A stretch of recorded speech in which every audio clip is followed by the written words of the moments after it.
High friends, welcome to Royal Queens. இன்றைக்கி வந்து நம்ம ஸ்லீவ் டிசைன்ஸில் சென்டரில் வந்து ஹோல்டு மாடல் வச்சு எப்படி தைக்க போகிறோம் அப்படின்றத இன்றைக்கி பார்க்க போகிறோம். அதுக்கு நம்ம வந்து ஸ்லீவை ஃபஸ்ட்டு வந்து அடித்து திருப்பிக்கிடலாம்.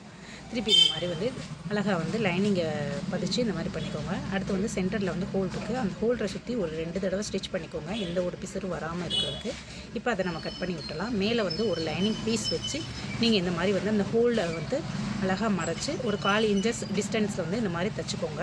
நல்லா ஒரு 2 லைன் தைச்சிக்கோங்க. தைச்சிட்டு அந்த பிசரை ஃபுல்லாக வெட்டி எடுத்துட்டு நடுவில் ஹோல்டை திருப்பியும் அதே மாதிரி கட் பண்ணிவிட்டு சுற்றி கொதவை போட்டுட்டு இப்போ அதை நம்ம உள்ளே மடித்து அடிக்க போகிறோம். மெதுமெதுவாக அந்த மாதிரி ஒரு கை ஊசி எடுத்துக்கோங்க. அதை உள்ளே வச்சு நீங்கள் இந்த மாதிரி திருப்பி அடித்து அந்த ஹோலை வந்து கரெக்டாக இது பண்ணிக்கோங்க. இது வந்து ஒரு ஓவல் ஷேப்ஸில் இருக்கிற வந்து ஒரு ஹோலு. ரவுண்ட் பண்ணலாம், எந்த வேணாலும் பண்ணிக்கலாம்.